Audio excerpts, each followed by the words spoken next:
With another week gone by, another episode of Monday Night Raw is in the books, and this was actually a more stronger show than what we've seen usually because of a couple factors. First off, we start the show right off the bat with Vince McMahon coming out of a limo, so Vince McMahon was in charge tonight. Since they started this whole new change thing, we've seen Stephanie McMahon show up one time, Shane's run SmackDown completely, while Triple H and Vince McMahon seem to be the ones who flip-flop on who's running Monday Night Raw. So tonight was Vince McMahon's turn, and the opening segment was absolutely probably a great segment, which ended up seeing Brock Lesnar's opponent for the Universal Championship at WrestleMania at the Royal Rumble be changed. And to anybody who says that Vince McMahon is not scared of All Elite Wrestling, you have another thing coming. Just watch tonight's episode of Monday Night Raw. You had Finn Balor put into a Fatal 4-Way, taken out of the Fatal 4-Way because he had to qualify by facing Jinder Mahal, and then winning that Fatal 4-Way to become the Brock Lesnar, the replacement for Braun Strowman against Brock Lesnar. You also had the Women's Tag Team Championships, which are beautiful, and we're going to show those right now. The Women's Tag Team titles were revealed on the Moment of Bliss segment, which, to anybody who wants to know when they're going to be, who's going to win the first ever Women's Tag Team Championships, they are going to be won at the Elimination Chamber pay-per-view. At the Elimination Chamber pay-per-view, not just in any match. We're going to have, and this kind of hurts me when they do this. The last time we had a tag team elimination chamber match, it was god fucking awful. You had the new name with a 3-on whatever advantage, they ended up winning that thing, and it was just a mess. So what is WWE going to do? At the elimination chamber, 3 teams from Raw, 3 teams from SmackDown are going to go into the chamber, and the winning team is going to be your first ever WWE Women's Tag Team Champions. Basically telling you that the Women's Tag Team Championships are going to float between Raw and SmackDown. Are we going to, and when I say float between Raw and SmackDown, I do not expect to see them kill the brand split on Raw and SmackDown. You're going to see what you would see during Survivor Series time, where you would have, say Sasha Banks and Bayley are the tag team champions, and they have a match against Sonya Deville and Mandy Rose on SmackDown. They'll have promos against each other on their respective shows, but they won't meet up until we get to the pay-per-view that they're going to be at. Why they decided to do the Elimination Chamber and not WrestleMania makes no sense to me. Honestly, I would have loved to see a lengthy tournament, or there's not too many. I would like to see the 6 teams that they have, or find 2 other teams to throw together on each side, have 4 teams on Raw, 4 teams on SmackDown in a small tournament after, I think at Fastlane, if you want to do that or whatever, all the way to WrestleMania, where the team from Raw that won their side of the tournament and the team from SmackDown that won their side of the tournament would open the pay-per-view and at WrestleMania, and the winning team is your inaugural Women's Tag Team Champions. And if everything else runs out, you would have an opening and closing the show of women's championships on the line.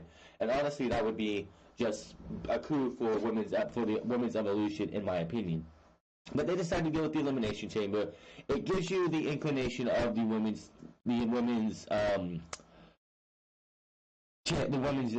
Chamber match. So we don't know what they're going to do with the men's, but this is going to be your Women's Elimination Chamber match. Now, who would you think would be the 6 women for the 6 women's teams? Sasha Banks and Bayley, obviously. Mandy Rose and Sonya Deville as well. The Iconics on SmackDown. That's 2 teams there. I don't know who else would be for SmackDown unless you wanted to try and rectify Charlotte and Becky Lynch on SmackDown, but I doubt that. Whereas on Raw, you would have Sasha Banks and Bayley, the Riot Squad, and unless you're going to do Dana Brooke and Alicia Fox, or Mickie James and Dana Brooke, I don't know who the other 2 tag teams would be on SmackDown and Raw. The only other team that I could see, and it would make no sense, is Raw Women's Champion Ronda Rousey and Natalya as the 3rd team for Raw. SmackDown is a little bit more of a toss-up because you have like Naomi, Asuka, which I wouldn't want to see them in that at all because they don't even make sense as a tag team. I guess Tamina and Nia Jax would have to be the third tag team for Raw. You would have Tamina and Nia Jax, you would have the Riot Squad, and you would have Sasha Banks and Bayley, and then of course you would have the Iconics, you would have the Mandy Rose and Sonya Deville, which just give them a name, whatever. And then the third team on SmackDown, which I have no idea. And this could all lead to Sasha Banks and Bayley becoming the first tag team champions of this. Maybe, just maybe, you get Trish and Lita in on this too, because they were talking about how they could have a run for big events. Maybe they have a match at WrestleMania where Sasha Banks and Bayley win the tag team championships, and then take them to WrestleMania, in which there's that. Another thing that happened tonight too was that we saw everyone in the NXT call-ups except for Lars Sullivan. We had news on this past week that Lars Sullivan suffered an anxiety attack last week on Monday night before Monday Night Raw, and left and went home instead of coming to SmackDown, which he was supposed to have a dark match there. And we haven't heard nothing from Lars Sullivan since. But EC3 showed up in a backstage segment. Nikki Cross wrestled in a 6-woman tag match with Natalya and Bayley. Lacey Evans was shown in a backstage segment, and during the moment of bliss, Otis Stozovic and Tucker Knight made their debut as well. No, not all 5 of these men and women are going to be on Monday Night Raw. What is happening is, and Michael Cole made this known, is that all the superstars for Raw, for the NXT call-ups, are assigned to Raw or SmackDown. They're going to show up on both Raw and SmackDown this week, and possibly next week before we get to the Royal Rumble, and they will be assigned to one of the brand or the other after the Royal Rumble, which is where I expect that to happen. So this is something different, and I actually like this a little bit because you get to see, we see, John Cena almost got done on the SmackDown last year, and it's like, what if we seen him on a match on Raw and on SmackDown to see what he could do? Same thing with Sanity. Otis Stozovic and Tucker Knight didn't wrestle tonight, neither did Lacey Evans or EC3. Both of those ended up in a backstage segment. But what can we see for this, and what's going to happen with Lars Sullivan? Because the WrestleMania match for John Cena is supposed to be Lars Sullivan, and I don't want to see that match one bit because I know John Cena's track record, and that boy don't lose that often at WrestleMania. And when was the last time he put somebody over who wasn't already established, like a Shawn Michaels, like anybody? When was the last time John Cena put anybody who wasn't an Undertaker and wasn't a name that didn't need to be put over at WrestleMania? Just ask Bray Wyatt and Rusev. Now, how did this show start all right? This show started off in good fashion, actually. You had Braun Strowman come out and cut a promo talking about how Brock Lesnar is going to get these hands, when Baron Corbin would interrupt him, and all hell would break loose. And the opening segment was just not between these two again. But it's the end of this segment that was absolutely just awesome, and the reaction that Vince McMahon had. Stop lying. They believe in you, and all you do is let them down. You can't beat Brock Lesnar. You know it. I know it. So get it through your thick skull. And while you're doing that, I'll focus on winning the Royal Rumble match and going somewhere you will never, ever go. That's the main event of WrestleMania.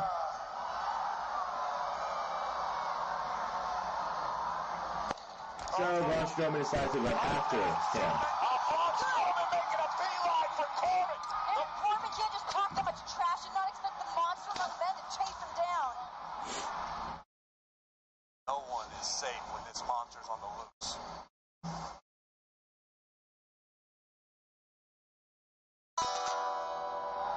So we get an alliance appearance. Baron Corbin ran his mouth. That ain't no surprise. I know where he went. Yeah, I saw it with my own 2 eyes. Now the monster's on a chase. Just something I think you should know. Baron Corbin's hiding. Yeah, he's down in that limo.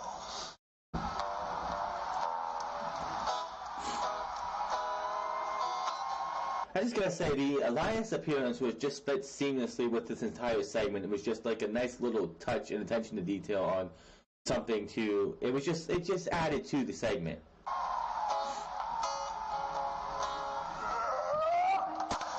So, of course, it's a limo. So who do you think's limo it is? So he goes up and he kicks the driver's side mirror to start wreaking havoc for Baron Corbin.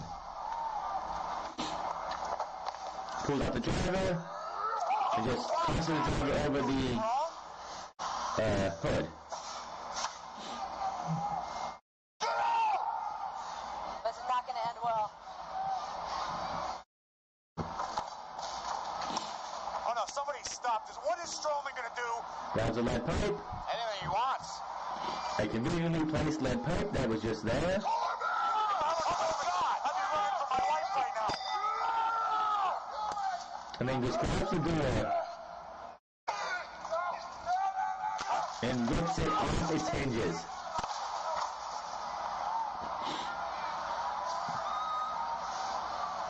You better run! Oh boy. All of a sudden, he's going to try and chase after him, and all of a sudden, Vince McMahon shows up. And his reaction is just priceless.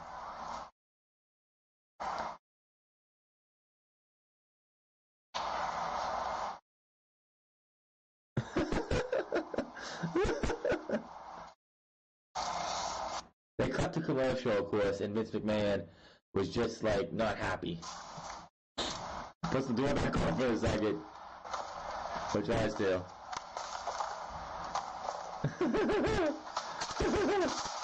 This is hilarious.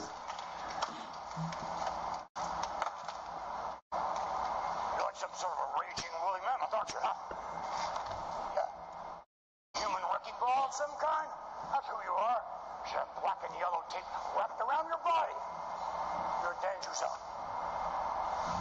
Look what you've done. Look what you've done to my car.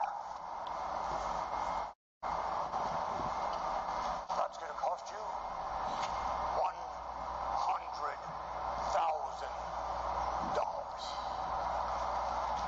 $100,000? This piece of crap's not worth $100,000. You want to raise your voice? Want to be a bad guy, huh? I'll tell you what else is going to happen. That championship match you have with Brock Lesnar at the Royal Rumble, forget about it. You're out of it. You're out. How's that? Huh?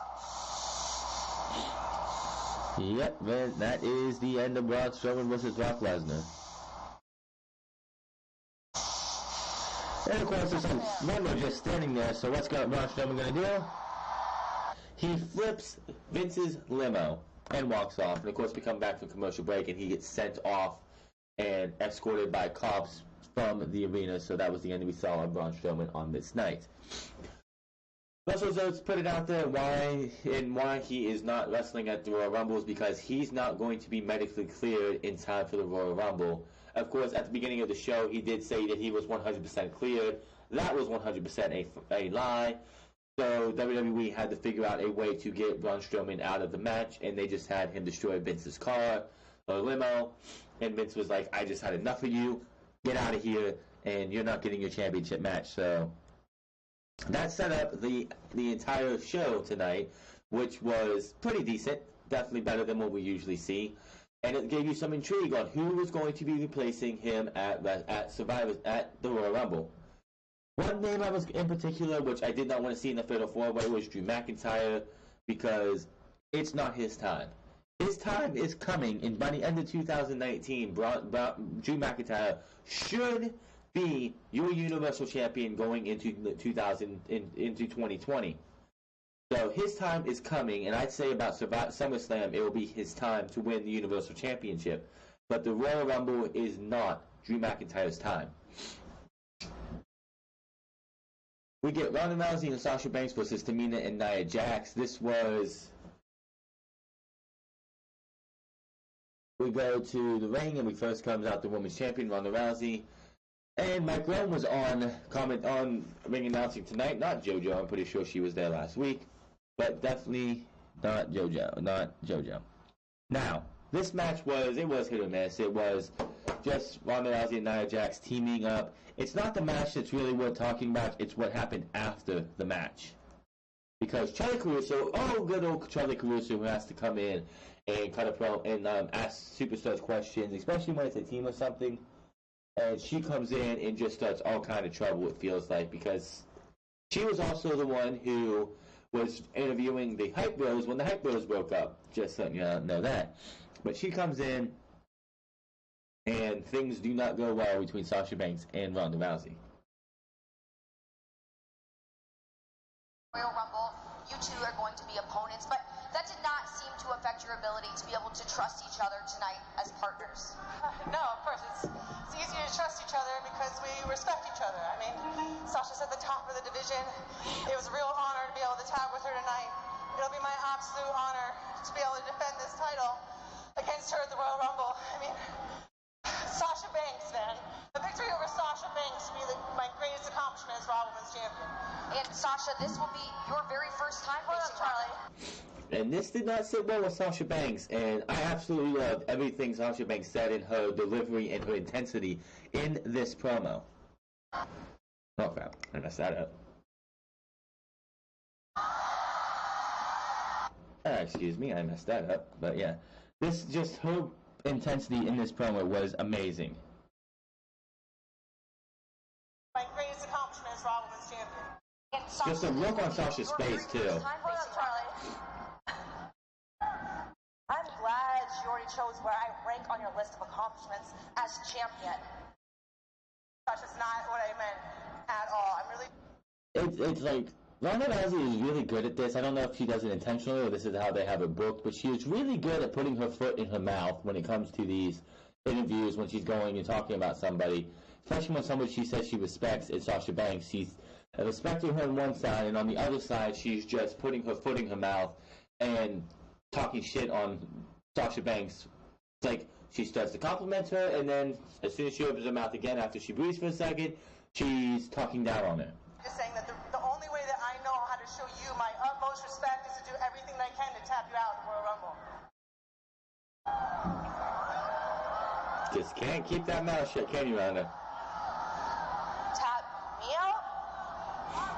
So you're the only one that you think that can tap out people around here. How about you ask Nia Jax how that felt last week? Or actually you can ask Tamina how that felt tonight. I mean, they did tap out to the bank statement before, to the end of the match, and Sasha Banks and Ronda Rousey won this match with a bank statement tap out. Listen here. I will face any woman, any size, any place, and anywhere.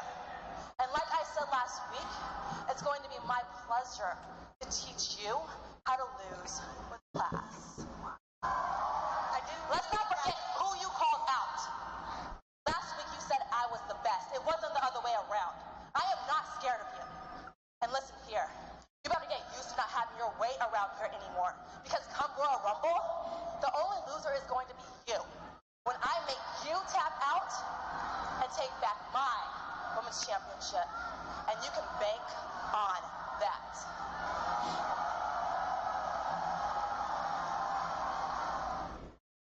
I said this last week, they're planting the seeds for the Four Horsewomen feud as we will get closer and closer to Survivor Series, which is months and months away, of course. But as Banks was leaving, Ronda Rousey did leave the ring and wanted to tell her off mic that I didn't mean it like that. I was just trying to pay respect. And Banks is like, I didn't need your respect, and she walked away, flashing the Four Horsewomen sign, the four horsewomen.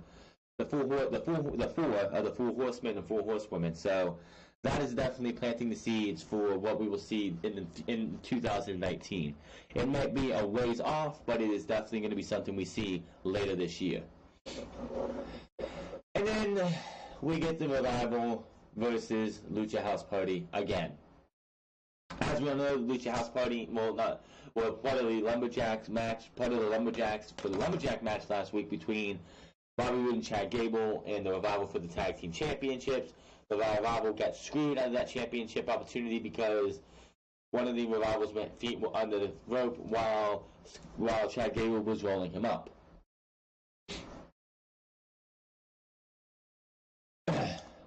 Dawson and Dash, before the match, take the mic at ringside and say these three losers stood here last week and watched them get screwed in the match with Raw Tag Team Champions Chad Gable and Bobby Roode, but instead of alerting the referee, they turned their backs on the Revival. Dawson says now they will pay with the price. And this match was, it was a lot better than the Revival versus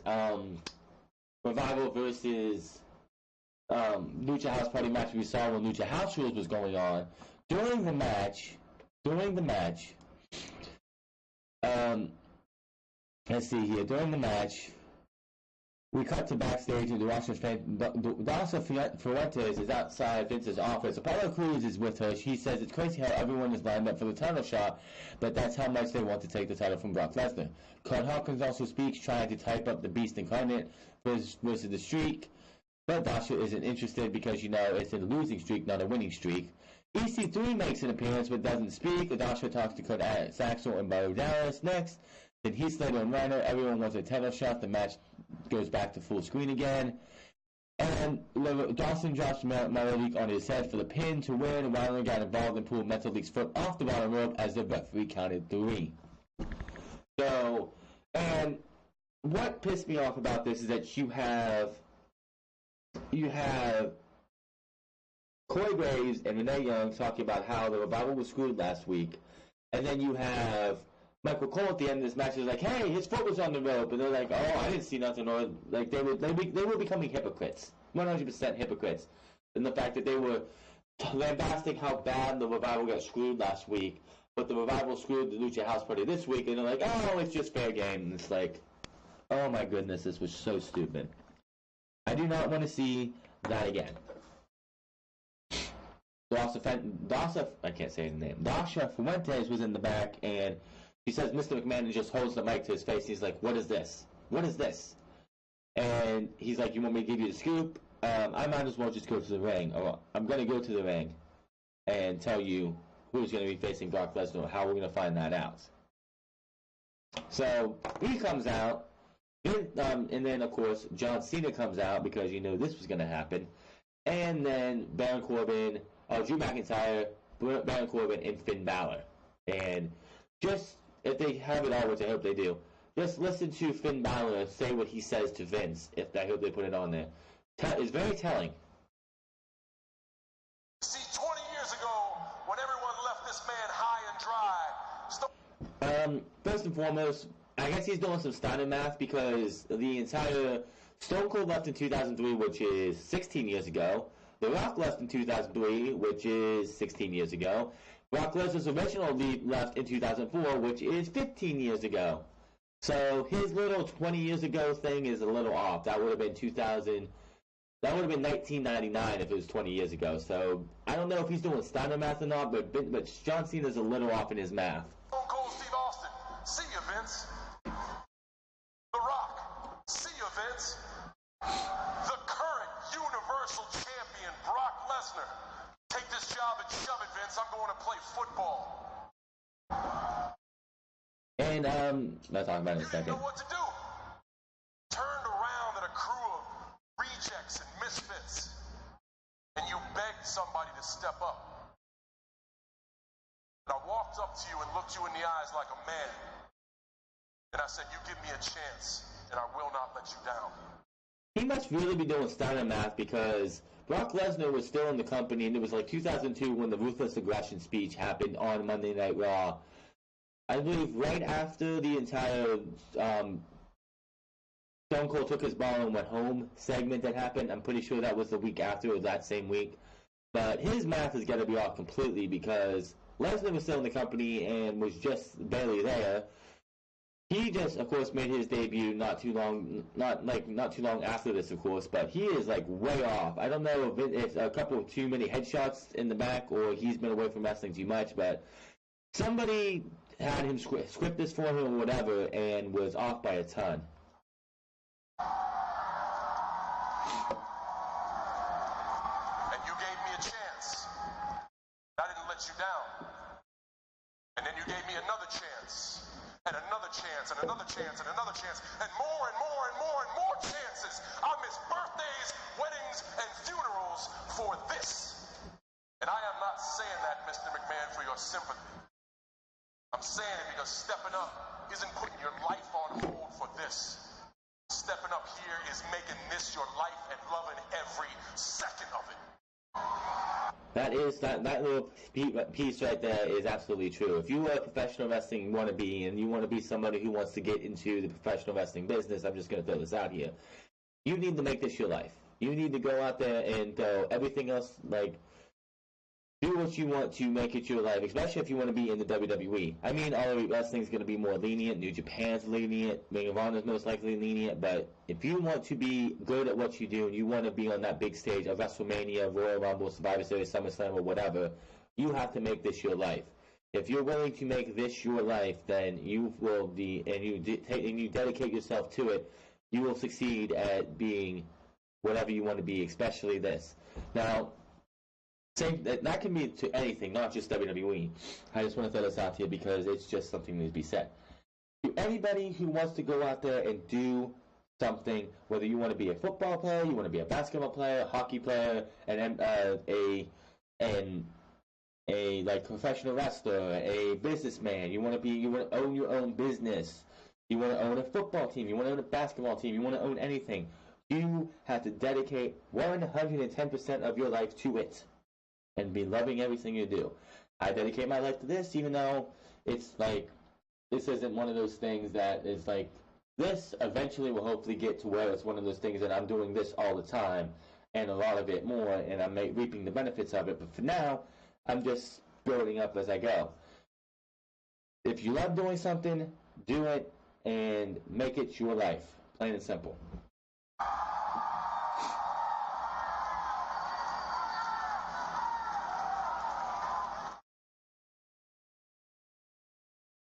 Chance, Vince.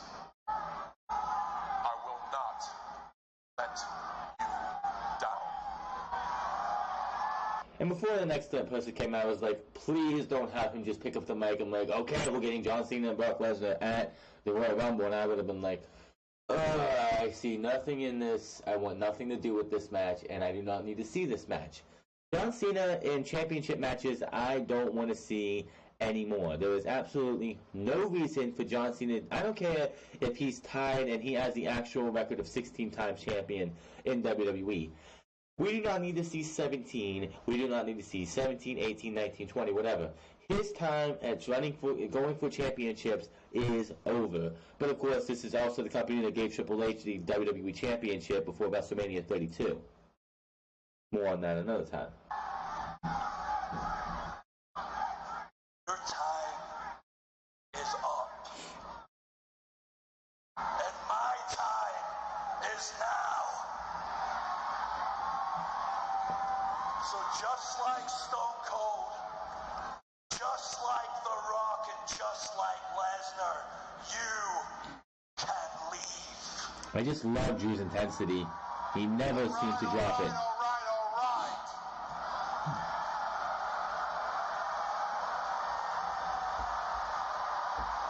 Look, earlier tonight, my life was threatened by Braun Strowman. Now, I'm not the type of guy that has a lawyer on speed dial. Mr. McMahon, I think we can both agree what's best for business is you give me a Universal Championship match against Brock. I'm a little tired of always being left out of these types of conversations. I mean, you three in the ring, you can make claims to a lot of things.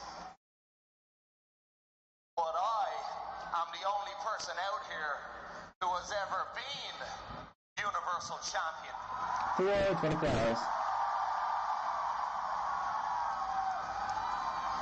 This interaction here, right here between Vince and Finn Balor is really telling. This is like a shoot right here for a moment. And maybe one day you will again, but... He's looking at Cena, Drew, and Corbin while he's talking about him. Extraordinary agility, tremendous speed. Got it all, except against Brock Lesnar, against all this beef, then you're a great competitor. I don't know. You know, Vince, let's be honest. You never believed in me. Will you hear that? Those people do.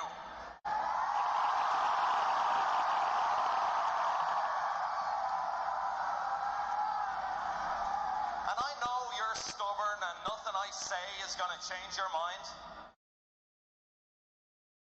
So how about I show you?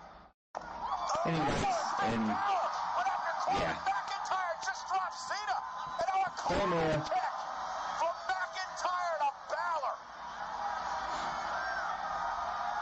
Drew McIntyre, the last man standing, was to lay claim to the opportunity to face the Beast incarnate. And he wants to take out Cena with a Claymore. Every single one of these men wanted. They want it badly. What do you say? Let's find out who's going to face Brock Lesnar. What do you say we find out tonight? What do you say we have a fatal four-way match? And yes, that would be the main event. Drew McIntyre, Braun Strowman, Baron Corbin, John Cena, and Finn Balor. Now, we came back from break, and Jinder Mahal walks up to Vince McMahon, who's talking to one of the guys in the headsets and saying something, but Jinder Mahal pretty much goads himself into a match and against one of the four men to get into the fatal four-way, and of course he picks Finn Balor. Now, I'm going to say, and I'm going to point you guys over to What Culture Wrestling, in which you should check out a video that What Culture's Adam Cleary did on why WWE now is pushing Finn Balor. And that is because WWE is absolutely petrified that Finn Balor is going to say, fuck you Vince, I'm going to AEW to have creative freedom, to do what I want to do, and not look like a fucking fool. Beat 2 years ago, beat AJ Styles at TLC, come out the next night and get squashed by Kane for that.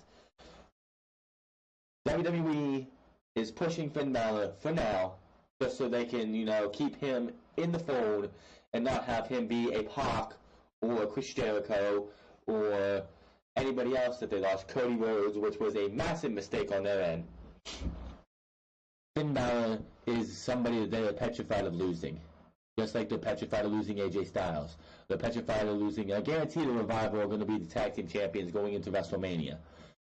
It's just, WWE is absolutely terrified of losing these people, these men and the women too. There are women on this roster that they don't want to lose either, because they know if they go to AEW, they're going to look like super mega stars and get paid like it too. And it's just, why? So yes, Finn Balor, and the fact that he actually got to go out there and call Vince McMahon stubborn and say, Vince, you never believed in me. Come out there and actually say, Vince, you never believed in me. How many superstars are actually allowed to go out there and pretty much voice frustration on Vince McMahon unless WWE wants to do something with him? It's for now, but it is what it is. Let's see, we have Riot Squad and Natalia. We had earlier in the night after the Sasha Banks and Ronda Rousey verbal scuffle in the ring. We go to the back, and Natalia and Bayley are pushing them away, trying to hold them off. They send them away. They have a little bit of a tiff together. They're arguing on whose fault is what. The Riot Squad come up and just say, if you guys can find another partner, we'll see you guys in the ring later. Natalia accepts immediately, and then we come down to this. Riot Squad versus Bayley, Natalia, and one Nikki Cross. And I'm sitting here before Michael Cole said anything. He's like, why the hell is Nikki Cross on Raw? Why the hell did they put Nikki Cross on Raw when Sanity's on SmackDown? Apparently, earlier in the day, Eric Young put on Instagram that they have a message on Monday Night Raw, and we all should have known that was Nikki Cross. Then Michael Cole said that the 5, which I guess instead of minus Les Sullivan, because who knows what's happened with him, are going to be on Raw and SmackDown to see where they fit best. We're going to see them. We saw all of them except for Les Sullivan tonight, and we're going to probably see them all tomorrow too. So that is why Nikki Cross was on SmackDown. She hit a draping purge off the top rope onto Liv Morgan, followed by she actually grabbed Liv Morgan and pulled her into the center of the ring for Bayley to be able to hit the Macho Man elbow for the 1-2-3, and Nikki crossed Bayley in the tag and beat the Riot Squad. So yeah, that was that. Then we had Jinder Mahal versus Finn Balor, and while Finn Balor was coming out to have this match, they did show Lacey Evans in the back talking to Dana Brooke and Mickie James. So that was the next of the five superstars to make their debuts on the main roster on TV. Notice those who get stuck in that would be shown on later on. Before we get to the break. Oh, yeah. Let me see. Okay, during Balor's entrance for this match, Jinder Mahal, Sunil Singh, earlier in the night was thrown into catering or something by Braun Strowman because both men were telling him opposite ways of where he went. So Sunil got thrown away, but it was Samir out there with Jinder, and he distracts Balor so that Jinder can attack him and take advantage. He destroys Balor a little bit during the ringside area. The bell rings eventually, and Balor runs into a big kick from Jinder. Jinder covers, gets a 2 count. This match came down to Balor brings Jinder back into the ring after a good bit of while and hits a sling blade, drop kicks. Jinder goes in the corner, Balor goes up, hits the coup de grace for the 1-2-3, and Balor is going to the fatal 4-way. And I'm sitting there thinking, why is Balor the only one of the 4 who has to qualify for the fatal 4-way? Why does he have to jump through a hoop? Because they want to make him look strong. And I'm thinking, Balor's winning the fatal 4-way. It was at this time that I'm thinking, Balor's winning the fatal 4-way. There's no ifs, ands, or buts about it. If Balor was not to win the fatal 4-way, we would have seen John Cena, Baron Corbin, or Drew McIntyre, whose time it is not yet. Because I'd say Cena, Balor, or Corbin could lose to Brock Lesnar and it wouldn't mean anything. Drew McIntyre should not be going up against Brock Lesnar unless he's going to win the Universal Championship, and Brock Lesnar is taking that title into WrestleMania. So, Balor getting 2 matches in one night is very telling that WWE is going to do everything they can to keep him out of AEW. Also tonight we had a triple threat match for the Intercontinental Championship. Seth Rollins versus Bobby Lashley versus Dean Ambrose. We come back from break as they start getting ready for the thing and for the match, and Ambrose comes in and tries to during the beginning of the match, Ambrose tries to talk Seth Rollins into teaming up to take out Bobby Lashley at the beginning of the match. Does not go well at all. Ambrose gets tossed into Bobby Lashley, but Bobby Lashley sidesteps him and he goes outside. Moving on a little bit, Ambrose kicks Rollins in the gut while Lashley holds him, sending Rollins to the apron. They do team up. Him and Lashley and Ambrose do team up a good bit for the beginning of this match. Lashley misses a shot into the corner as Rollins moves. Lashley ends up slamming Rollins. Ambrose tosses Lashley out of the ring and covers Rollins for a 2 count. Rollins comes back and nails a suicide dive to the floor on both opponents. Rush comes in and gets involved, but Rollins goes after him. Rush moonsaults over the apron to get away from Rollins. Rollins runs around the ring, but Lashley levels him on the floor. Lashley drops Ambrose next, tossing him in with a big throw on the floor. And then we go to commercial break while Lashley is on top.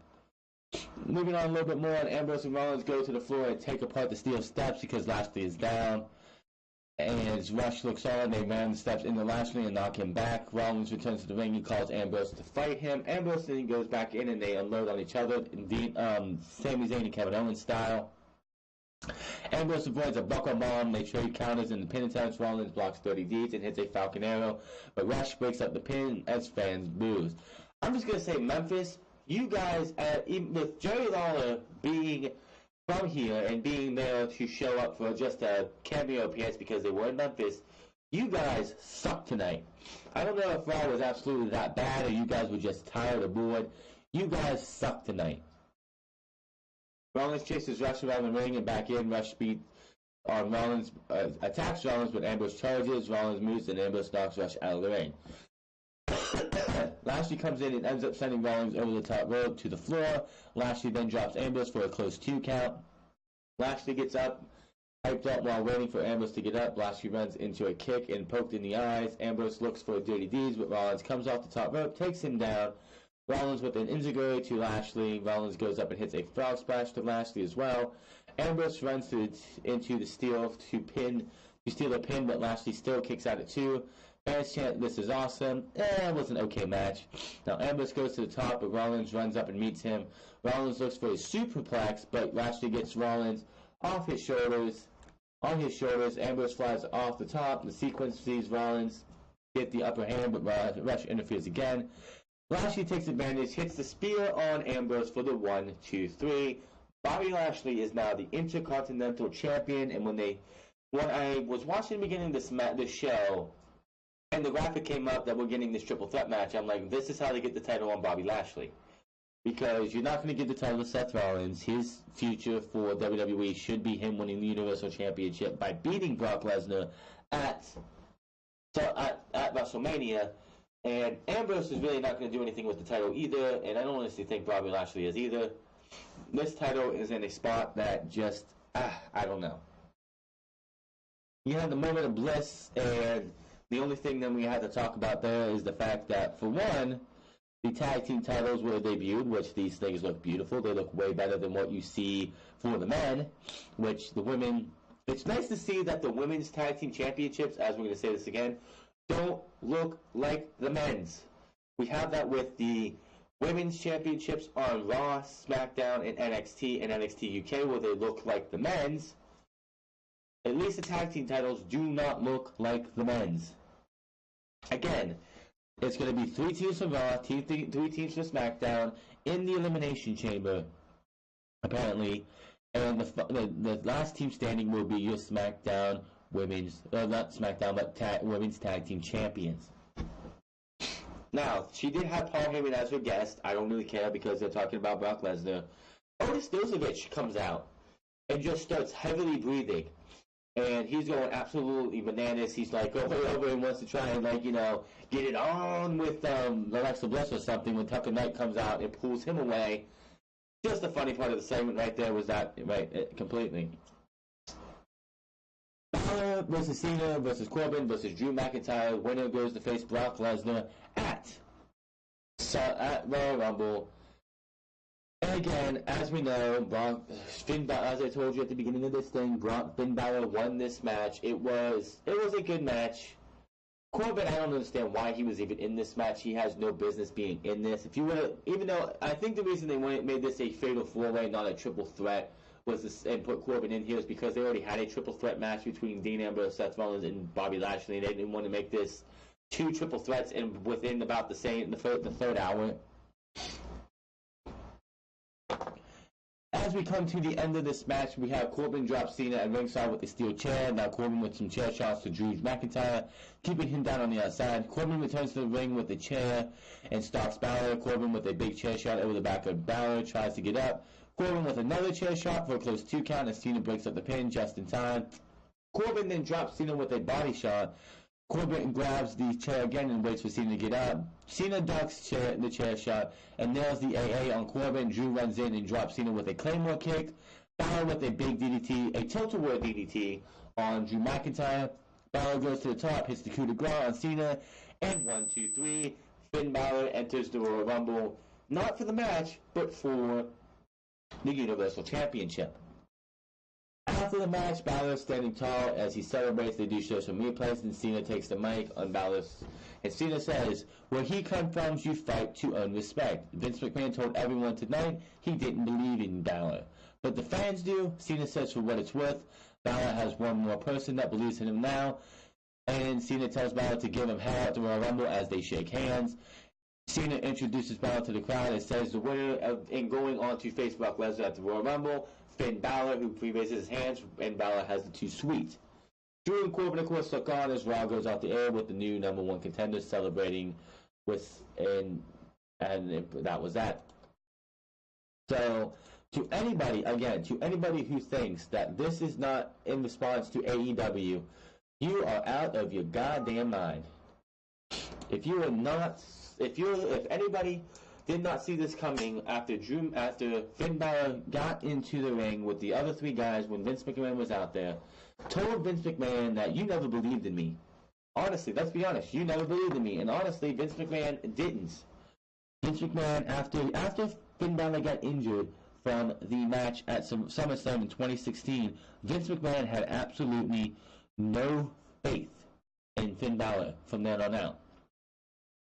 I mean, going into WrestleMania last year, not WrestleMania, but the Royal Rumble last year, everybody expected to be Finn Balor versus Brock Lesnar at the Royal Rumble. And then it came out that Vince McMahon did not see that as a believable match. So, to anybody who says, oh, it's just WWE finally seeing the talent in Finn Balor, what has changed between 2017, like December 2017 and January 2019? What has changed? 3 letters. AEW. That is it. WWE does not want to lose anybody. I mean, if Noah Jose got fired from WWE, they probably wouldn't care because I don't see anything happening with him in AEW. But they don't want anybody with a big name going to AEW. Look how they reacted when Chris Jericho was signed. What do you think they think that the fact that this entire what do they think, like, what does Vince McMahon, if he even thinks, that AEW is his fault? If Vince McMahon didn't straddle Cody Rhodes with Stardust, AEW would not exist. So, Vince McMahon being petrified of AEW stealing top talent like a Finn Balor, who should be top talent like a Finn Balor and others, it's just, I don't see what everyone's like. It is what it is. It's going to be like this, and this is what you're going to see. The change is going to be that WWE thinks short-term booking and pushing somebody for the short term like Finn Balor. Finn Balor is going to go to the Royal Rumble. It feels like I'm hoping, because we did have AJ Styles and Daniel Bryan both give Brock Lesnar his 2 best matches, his best match of the year that they wrestled him. I'm hoping that's what we'll get to see this year at the Royal Rumble, because we're not going to probably see Brock Lesnar at Survivor Series this year. Hopefully we get a Daniel Bryan / AJ Styles type match with Finn Balor. And I don't see him being the Demon. And the reason he's probably not going to be the Demon is because WWE does not want the Demon to lose. WWE does not want to see the Demon lose. The Demon is something that we've only seen once in 2 years. We saw it in 2017 at TLC. We saw it at SummerSlam last year. WWE is not going to want to use him yet. So we are not probably going to see the Demon at Survivor Series. At the Royal Rumble. A lot of people will probably get pissed at that, but WWE is not going to want to see. Like, the next time I expect us to see the Demon is at WrestleMania, where, if it's to be true, he's going to be facing The Undertaker, and what would probably be a losing effort because WWE has to give Undertaker his mystique over a younger guy. But that is going to be WWE. That is going to be what we will see for Finn Balor. If the rumors are true and Finn Balor is going to be going up against The Undertaker at WrestleMania, expect Finn Balor to have a push until WrestleMania and then just go back to irrelevancy after that. Maybe, just maybe, he'll be sent to SmackDown in the Superstar Shakeup. AJ stays on SmackDown, and then you have a Bullet Club reunion with the club, with Gallows, Anderson, Styles, and Balor. Only one can hope. And maybe a heel Balor and heel AJ Styles. Only one can hope. But that's your Monday Night Raw review. It wasn't as bad of a show as it could have been. I mean, seeing new faces, seeing Nikki Cross make his appearance, seeing Otis Dozovich just make everybody laugh because he's like just Otis Dozovich. That's who he is. Seeing Finn Balor get somewhat of a push, even though it's all to keep him their agenda is to try and make fans see that, yes, we know that this guy has talent, but we're going to use him for now so he can sign a new deal, and then we'll have him locked up, and then we're not going to do shit with him. That's what that is. They're going to do the same thing with AJ Styles. We're going to see AJ Styles probably in a prominent role at WrestleMania because they don't want to lose him either. It's just WWE doing what they can to keep talent around, because if they don't keep talent around, then talent are going to end up leaving, and AEW will just get that much stronger. That is going to be your Monday Night Raw review for January 14th, 2019. Mine is The France. Find me on Twitter at The France. Find me on twitch.tv/TheFrance08.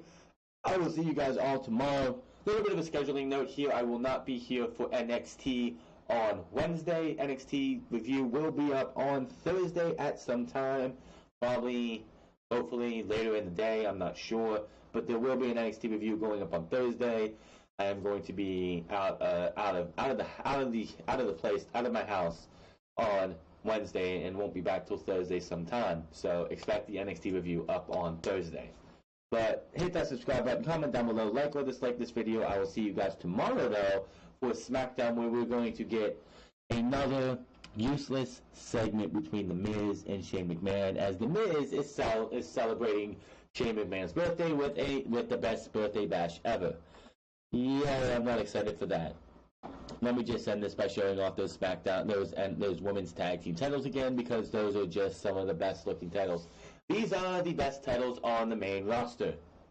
But I'm getting out of here. You guys have a good one. I will see you guys tomorrow.